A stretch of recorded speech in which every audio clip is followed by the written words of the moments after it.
Good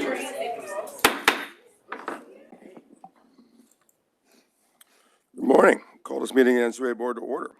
In addition to those joining us in the boardroom today, I want to note for the record today's meeting is open to the public through a live webcast as well. If you're watching online and you want to view the closed captioning, please click on the CC icon lower left of the WebEx window. You can also change the layout and by clicking on the layout option on the top right of your screen. Our recommended viewing is the stack view. Thank you for joining us. Final board meeting of 2025. We have two items on the agenda. The first is a briefing on the Share Insurance Fund, and the second is on our budget for 2026 and 2027. Before we begin the briefing, share a few items. It's been a busy year of transition. As we head towards the end of 2025, I want to acknowledge my colleagues here at NCUA. They've continued to work hard and are keeping the agency moving with a smaller and leaner team. And I want to recognize that we are saying farewell to many of my colleagues who participated in our deferred resignation program or are moving into retirement. We appreciate their commitment to public service and recognize their contributions to this agency. And last week, we announced the launch of our NCUA deregulation project, a long-term initiative to review and revise NCUA's regulations to focus on fulfilling our core mission and our statutory requirements. We currently have 4 notices of proposed rulemaking that are available for comment in the Federal Register, and we encourage everyone to give their feedback. The goal of this deregulation, it's akin to spring cleaning. We're taking a holistic view, making sure every letter, regulation, or guidance document is needed. This is about the smaller credit unions. It's about making the job of running a small credit union less burdensome. We're increasing the chance that a small credit union can not only survive, but thrive for decades to come. We're answering the call of every small credit union executive who said they felt too much time working for NCUA and not enough helping their members. The credit union motto is people helping people, not doing compliance work because of redundant or obsolete commands from their regulator. I think we're right-sizing that burden. As I often say, the only people who think compliance is easy are people who don't have to do it. As we move into 2026, we look forward to implementing this new mission. It has the additional benefit of lifting compliant burdens so credit unions can do what they do best. Stay tuned for more information on this ongoing work. We'll share more information early in the next year. And I want to also acknowledge another happy day. We just granted a federal charter to Haven Federal Credit Union, Santa Clara, California. That's right in the heart of Silicon Valley. Haven intends to provide a variety of services promoting homeownership and financial knowledge in the Bay Area. Chartering a new credit union is a significant undertaking that deserves recognition. I want to compliment our team here at NCUA that got that one completed. And I want to wish Haven Federal Credit Union every success. With that said, let's move to the first item, which is the Share Insurance Fund Quarterly Report. Office of the CFO will present a briefing. Good morning, Melissa, our acting CFO. Begin when ready.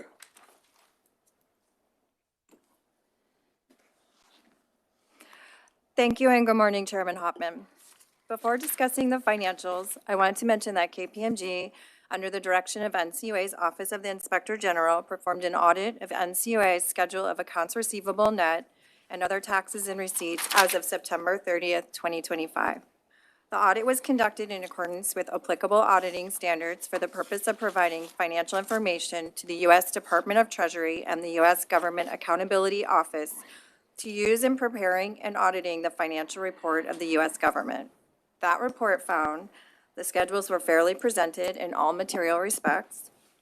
There were no internal control deficiencies identified for the schedule considered to be material weaknesses, and there were no instances of noncompliance or other matters required to be reported under Government Auditing Standards or OMB Bulletin number 24-02. Okay, moving on to today's update. We'll present the Share Insurance Fund dashboard. Beginning with the executive summary, we will review key takeaways before covering the reserve, equity ratio, investment portfolio, and CAMELS data. The Share Insurance Fund reported $100.4 million in net income during the third quarter of 2025. Net income increased by $18.4 million over the second quarter and increased by $28.2 million as compared to the third quarter of 2024. The increase in net income for this quarter was due to lower provision for insurance losses and higher investment income. The fund total assets increased to $24 billion.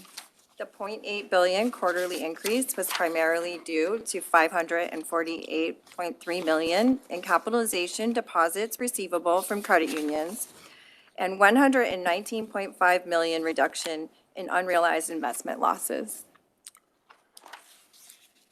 Looking at the reserve, the fund records a liability consisting of reserves to cover actual and potential future insurance losses resulting from credit union failures. The third quarter reserve balance was $240.3 million, an increase of $2.8 million from the previous quarter.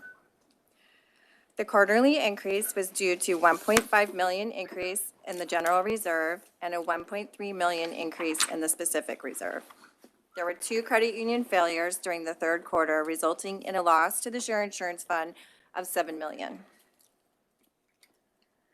The next section shows the equity ratio, which is updated on a semi-annual basis in quarters 2 and 4. As of June 30th, 2025, the equity ratio was 1.28%, and the projected equity ratio for December 31st, 2025 is 1.30%. Go ahead. Okay. We're working some, it's a little technical detail over here, but you're doing a good job. Okay, thank you. I don't want to disturb the online viewers. Right, moving to the investment portfolio, the yield was 2.77%, up 9 basis points from the second quarter. The fund maintained a balance in overnight investments of $5.5 billion to ensure liquidity is readily available without incurring a potential loss. During the third quarter, 10 Treasury notes matured for the total value of $700 million. These securities had yields ranging from 0.27% to 1.80%, and the proceeds were reinvested at higher yields. Our latter approach maximizes the fund's long-term earning stability and better protects against potential market fluctuations such as a downturn in interest rates. We'll now turn to the aggregate CAMELS data, which remains stable this quarter. The total number of credit unions was 4,339, a decrease of 42 from the end of the second quarter. The percentage of insured shares in the CAMELS Code 4 or 5 category remained at 0.7%, showing no change from the prior quarter. The CAMELS 3 category was 8.4%, a decrease from the second quarter's 9.2%. Over 90% of insured shares were rated in the CAMELS Code 1 or 2 category, supporting the conclusion that the Share Insurance Fund continues to be in good financial condition. Yeah, sure. In closing, I'd like to highlight further enhancements in the public access to our Share Insurance Fund dashboard. We implemented mobile templates that deliver a native layout for app users and a phone-optimized browser experience. This update improves usability and accessibility by ensuring clear, readable visuals and consistent performance on mobile devices without requiring users to download the Power BI app. Huge thanks goes to the team that continues to improve our digital presentation of the fund's financial performance. That concludes my presentation. I'm happy to answer any questions. Okay. There's some overlap between the, oh yeah. No, I've turned my mic off. Sorry. Apologies for a little background noise there, Melissa. You deserved our full attention. I want to give kudos again to the graphical display there. That is a significant improvement, Chris. Yeah. Yeah. Yes, especially for someone using their phone, going into the website, it's much better than even last quarter. Yeah. So, continuous improvement. Anybody out there, the credit unions of the 140 million people who have their money in that fund, it is I think it's more aesthetically pleasing as well, but it's also user-friendly. There's some overlap between the next item, right? We're going to get into the... Yeah, that's right, yes. We're going to get into the equity ratio? No. We're going to do the budget, budget presentation. Jim will come up and join me for that. A little closer, right. When Jim's up here, that means we're doing budget. Okay. Thank you. Sorry about that. I'll get my act together over here. What I want to ask is about, hold on, Bottom line is, there's nothing dramatic, right? What would you say is the headline? That the fund is strong, financially sound, things are moving in the right And the direction. headline number Earnings is? are strong. I'm sorry. The headline number? Like the 100.4 million is the net income, right? 24, we have 24 billion in assets in there. The equity ratio remains as what it was in Q2. We don't recalculate it at Q3, so that's. Yeah, that's right. So people ask it every quarter, even though we don't recalculate it the same. It's still 1.28. We hit 1.28, that's 1.3. right. Okay. We had 2 credit union failures in the quarter. Failures are not enjoyable, but it is the purpose of insurance, right? I've submitted insurance claims, homeowners, that's what it's for. Can you put that in context of 2 things? One, how does 2025, the failures and the actual losses, okay? How does that compare to last year? Sure. May, could we go to the reserve slide, please? And then if we look at you can highlight, if you'd like, please highlight Q3 in 2024, May. Your mic's on, right? Yeah. Yeah, it is. May, Okay. can you hear me? Yeah. Thank you. Right, so as compared to Q3 last year, the losses to the shared insurance fund are more, right? So this year. But we have to about, year-to-date, 24 million losses to the shared insurance fund. And I would say, NCUA is always striving to resolve credit union failures with the least cost to the shared insurance fund. With SIF losses at approximately 24 million, and total assets of the failed credit unions are at approximately 591 million, and that's including no-cost failures. The SIF loss amount is approximately 4% of those total assets of credit union failures this year. That concludes my response. Thank you. And what were the insured assets? We said 7 million for this quarter, right? We lost the most recent quarter. The loss to the shared Yeah. insurance fund was 7 million for this quarter. And That's what right, were for the two. assets of those Sure. credit unions? May, will you highlight? For example, it's about we had to 94. pay out 7, right? It was Right, about and- 94? And of those failures that had a cost associated with them, there was 94 Okay. million. And You can see that. how does, 7 over 94, right, it's about 8%. How does that compare normally? Like, for example, all else equal, historically, $100 million credit union is, we had to go into conservatorship, right? And we're going to wind it down. As a general matter, 100 million, that's a lot of money. How much average over the long term do we actually have to write a check for, right? Because just because 100 million credit union has gone down doesn't mean we write a check for 100 million. Right, so just because the assets are there. So the average we know year-to-date for this year so far is 4%. We don't have the Okay, trending for the data year, for yeah. this comparison at the table today, but we're happy to follow up this presentation with I only mention more it, benchmarking data. yeah, just to put it in context, because, someday, Yeah. this is what insurance is for, there'll be $1 billion credit union. And, $1 billion, ooh, that's a major hit. But normally, it's only a small percentage of that the shareholders of the SIF have to actually pay out, right? So like you said, this year it's 4%. Historically, I think it's a little higher, but it's a low percentage, below 10. Okay, overall, my top line, SIF is in good shape. Credit union balance sheets are fundamentally sound. Insured shares up, that's positive. Loan growth up 4%, that's positive. We got a healthy mix of lending activity. Home equity lines of credit, business lending, positive mortgage growth. Auto lending beginning to stabilize. Auto lending is, if I had to pick a scary thing, it would be auto lending. That is not just credit unions, that's across the United States. Credit unions are doing better than the average, but auto loan delinquencies in the country, again, not talking about credit unions, are now higher than they were in the financial crisis. I think that's partially the increase in price of cars, plus the increase in interest rates gives you very large payments. And that is before, and we have not had significant job losses in the economy. So if I had to pick a scary thing, 15 years ago it was home equity, mortgage delinquencies. Right now, if I had to pick one, it would be auto loans, because loosely speaking, about half of credit union assets are mortgages and is about a third in auto loans. So that's a big chunk. Broadly speaking, the Fed announced another quarter point reduction just last week, lowered the target rate to 3.5 to 3.75. That's down 125 basis points from summer 2024. That was the high point in the recent cycle. The yield curve is now generally upwardly sloping, which all else equal is positive for banks and credit unions.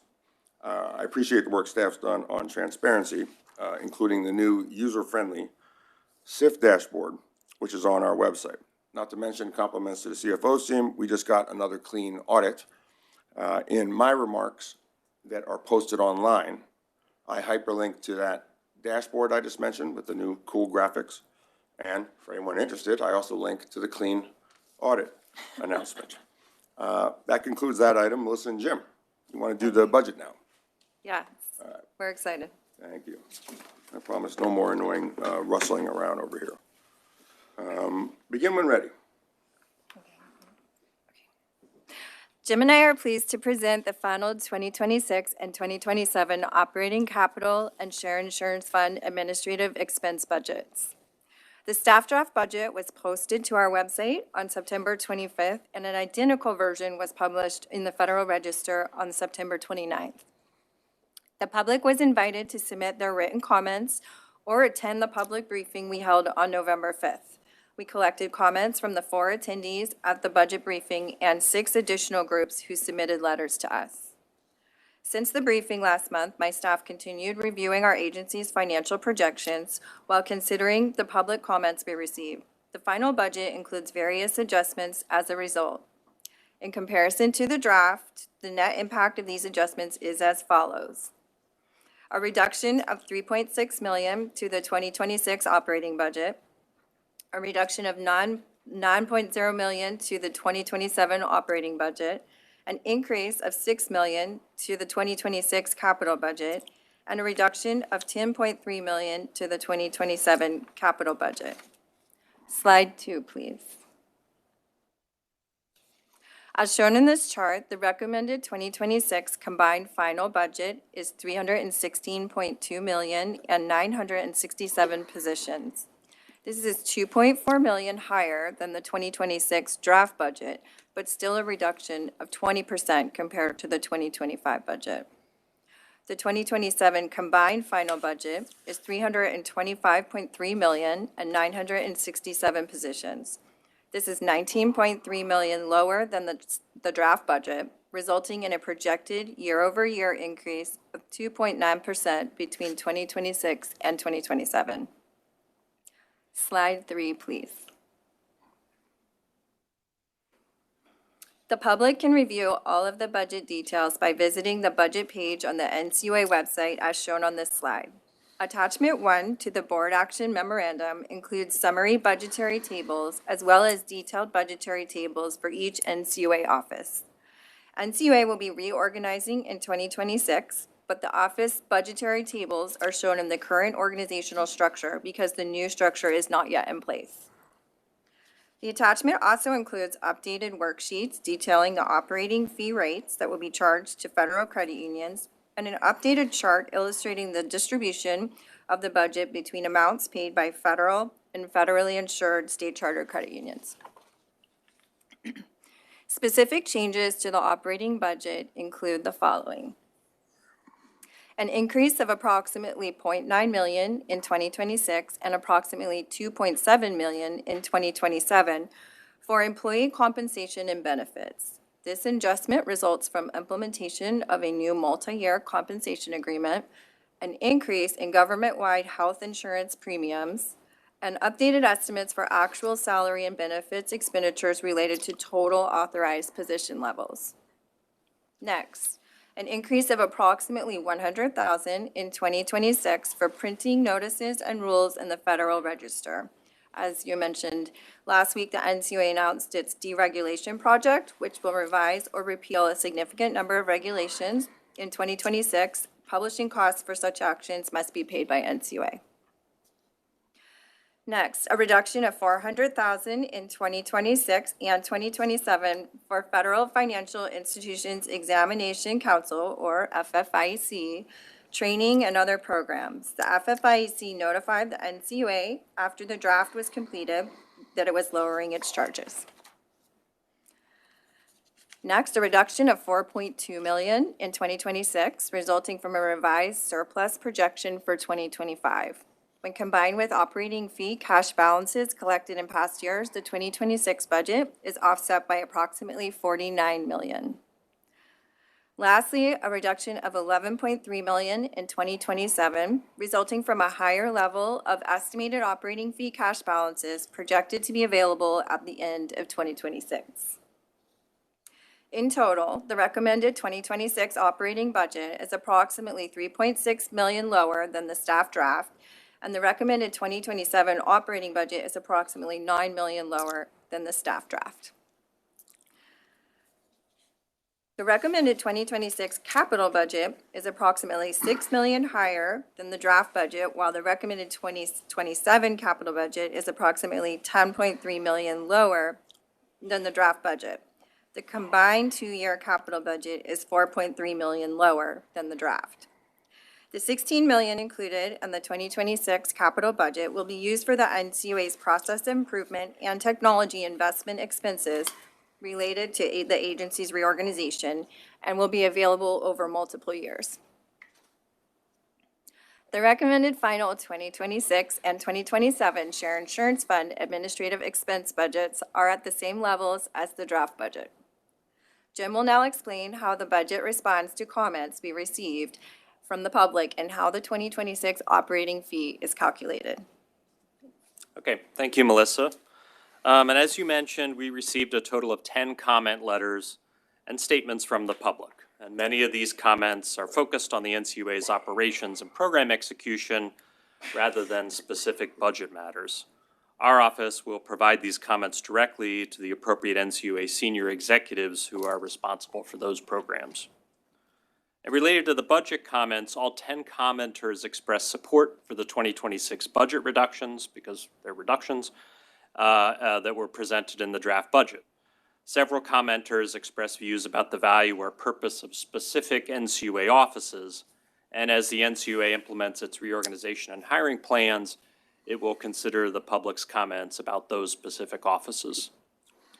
8 commenters encouraged the NCUA to balance staffing reductions with the need for an examination workforce that has the specialized knowledge and experience to oversee financial complexities and regional differences within credit unions.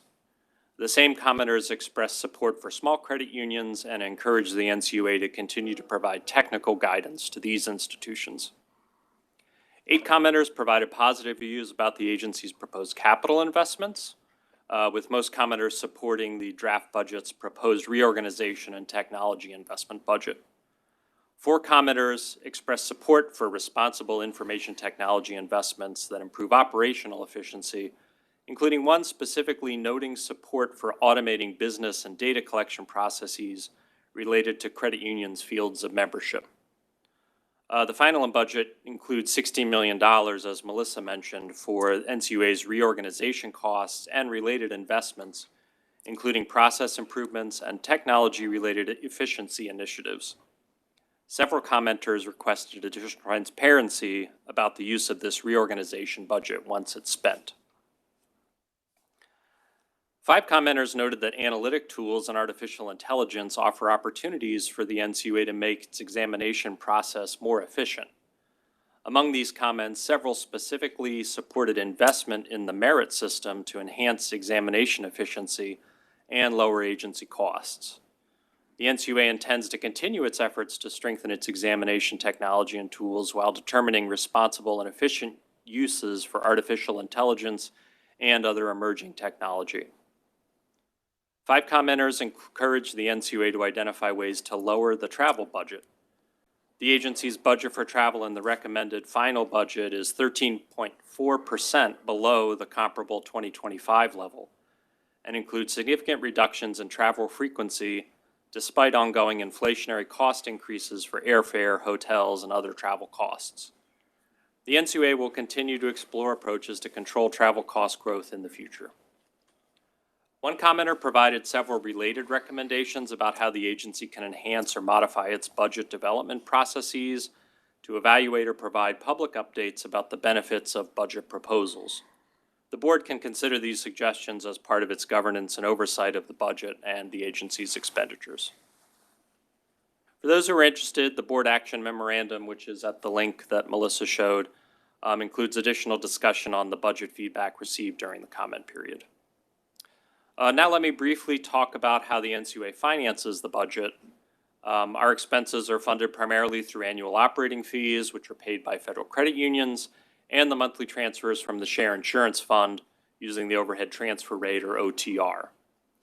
As the annual budget is developed for board review and approval, the approved methodologies for calculating the OTR and the operating fees paid by federal credit unions are applied to determine the amount of budget that will be financed by each one. The board delegated authority to the Chief Financial Officer to administer the approved methodology for computing the operating fees paid by federal credit unions and to set the fee schedule. The board action memorandum includes a detailed discussion of the methodology for calculating the operating fee. The final 2026 OTR is 61.8%, which is the same level as was presented in the staff draft, and 0.1 percentage point higher than the 2025 OTR. The remaining 38.2% of the 2026 budget will be collected through the operating fee, which is billed to federal credit unions. Worksheets showing the specific steps used to determine the operating fee and the scale for rates charged to different asset-sized federal credit unions are included in Attachment 1 to the BAM. Based on a $2.16 million average exemption, the operating fee charged to federal credit unions in 2026 will decrease by approximately 24.65% compared to 2025, which is a 1.1 percentage point improvement from the estimate provided in the draft budget. There are two reasons for this change in the operating fee rate. First, the credit union asset growth for the 4 quarters ending in September was slightly higher at 3.72% than the 3.6% growth projection we used in the draft budget. Second, as shown in Attachment 1, the final budget includes a $1 million credit for the 2026 operating fee, which is derived from previously collected but unspent operating fees paid by federal credit unions in the past. By applying this unspent cash balance to the operating fee calculation, the NCUA lowers by $1 million the total amount it will collect from federal credit unions next year. Consumer federal credit unions with assets equal to or less than $2.16 million will not be assessed an operating fee in 2026, pursuant to the approved operating fee schedule methodology. The threshold for this exemption changes each year based on the change in the average federal credit union assets reported over the prior 4 calendar quarters. For consumer federal credit unions with assets greater than $2.16 million, the NCUA establishes a 3-tiered scale to compute the operating fee charged, also known as the assessment scale. The dividing points on the assessment scale are similarly adjusted upwards on an annual basis by the computed rate of federal credit union asset growth. To illustrate the average rate impact for smaller consumer federal credit unions, the final operating fee rate applied to assets under $2.54 billion would decrease from $188.71 per $1 million of assets in 2025 to $142.20 per $1 million of assets in 2026, a reduction of approximately 24.65%. Consumer federal credit unions with assets between $2.54 billion and $7.68 billion would be assessed at a rate of $41.44 per $1 million of their assets in that range, and consumer federal credit unions with assets over $7.68 billion would be assessed at a rate of $13.84 per $1 million of their assets exceeding that level. Both assessment rates for these higher levels of assets are also approximately 24.65% lower than the comparable 2025 levels. The operating fee scale included in Attachment 1 presents the exact dollar thresholds and assessment rates for federal credit unions that pay the operating fee. So, Mr. Chairman, that concludes our presentation, and we're happy to answer any questions you have. Melissa and Jim, thank you, and for your work on the presentation. I'm encouraged to see the final 2026 combined budget, so that's operating capital and the Share Insurance Fund expenses, $316 million, which is going to include 967 salaried positions. That number, $316 million, is a 20% decrease from 2025. The 2027 budget is $325 million, holding steady at 967 positions. That's $20 million lower than the draft budget, and it signals we're on the right track. Public commentary, as you mentioned, revealed strong support for the budget reductions and the agency's focus on efficient staffing and technology investments. Many commenters encourage NCUA to continue providing technical guidance to small credit unions and to explore ways to control travel costs.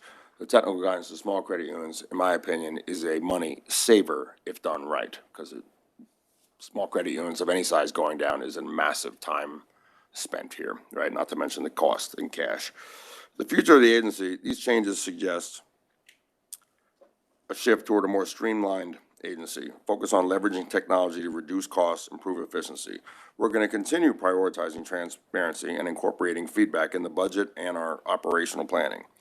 This ensures we are responsive to the needs of credit unions while optimizing their resources. The budget is different, and I'm proud it's different.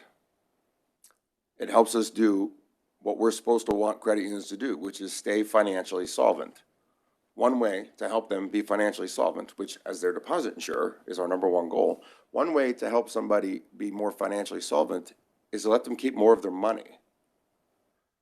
The holiday season, I consider this, and I'm proud to, a bit of a gift to each credit union.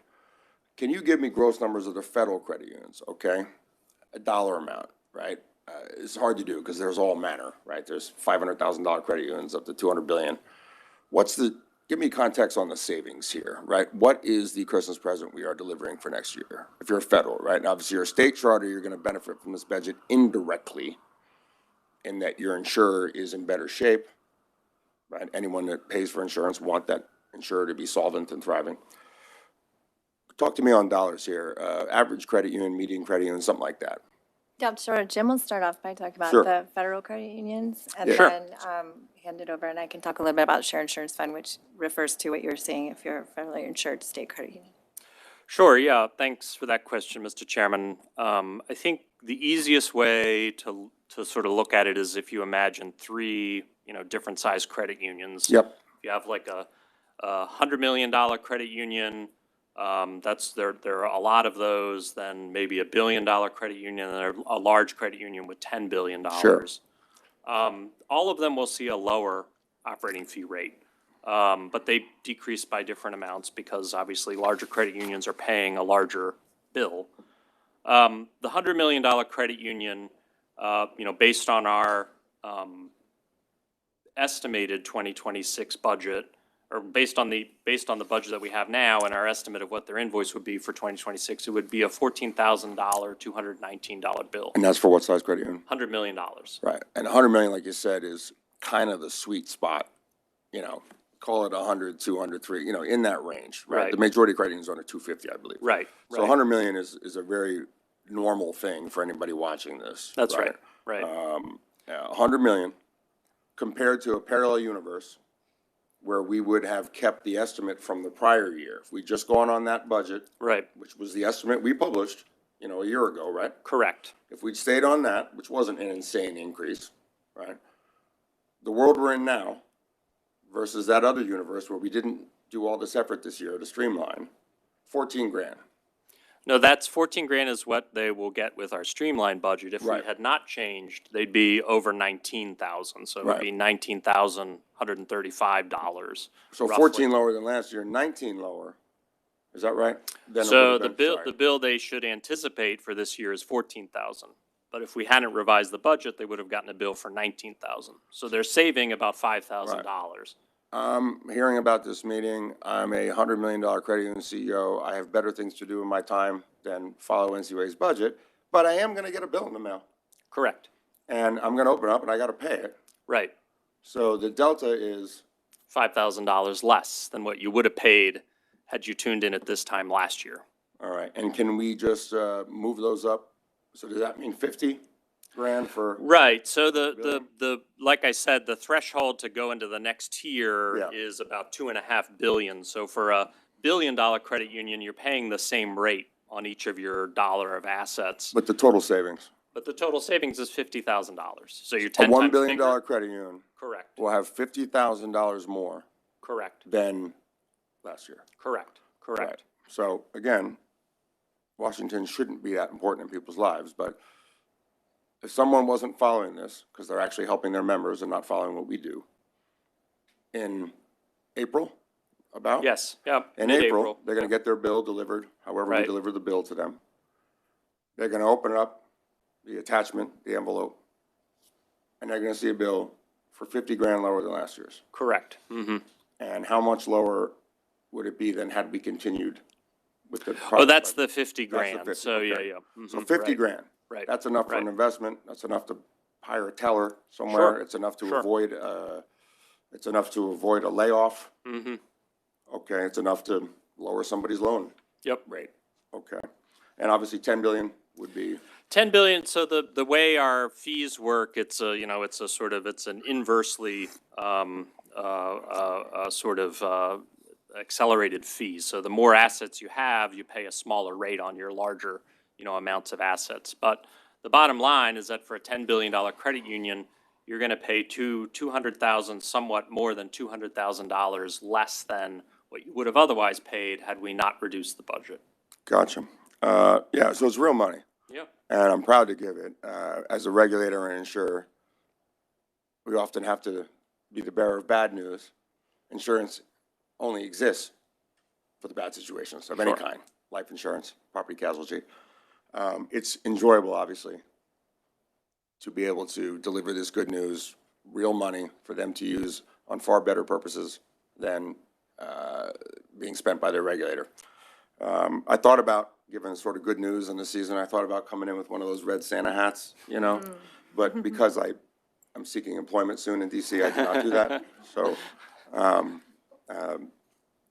I don't know how many more budget meetings I have. My term has ended. But if I was at the very end of my career and I was 75 years old, I would have brought the Santa hat because, again, we have to deliver bad news and tough news sometimes. So this is it's always enjoyable when you get to be Santa and not the Grinch.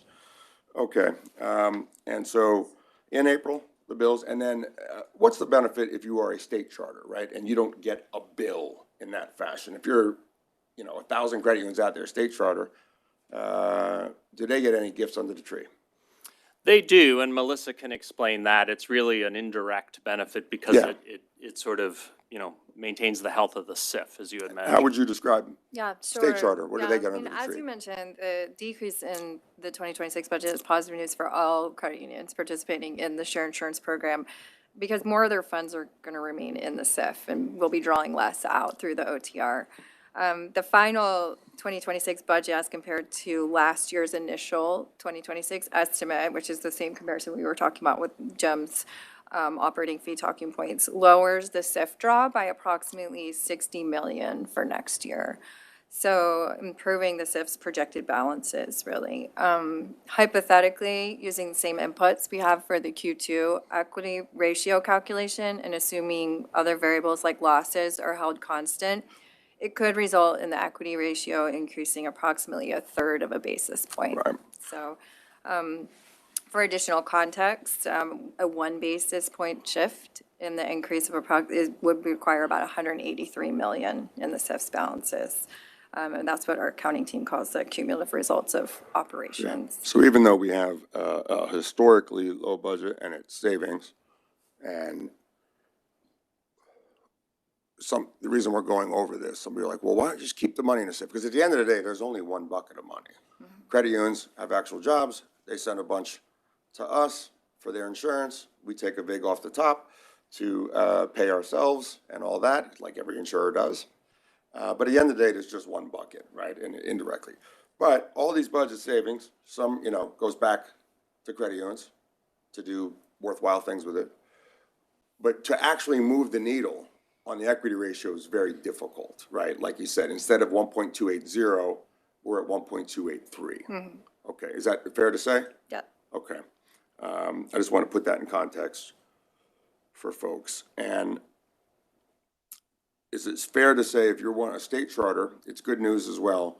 Like you said, your insurer is further from insolvency and is in good shape. That's good. And it means you are $60 million or so further away from us falling below 1.20% equity ratio. Below Exactly. that, we may have to ask for additional money. And we are that many millions of dollars closer to the net operating level of 1.33, in which case we pay money back. Exactly. So it is directionally good. They just don't get a much lower bill and the cash flow. That's between them and their state regulator, right? Okay. Well, I want to thank you for that. That is the end of our agenda today. I want to welcome some of our guests here from various trade associations and wish everyone safe and happy holidays. I hope you're either going someplace very nice or just staying here, which is my favorite kind, and not having to travel at the most crowded, expensive times of the year. And, I wish you luck with your families and in-laws and all that. I know it can be stressful. Holidays are supposed to be fun, but I don't know. From everything I read, people's stress level goes up, not down. Anyway, I want to say thank you. That concludes our meeting.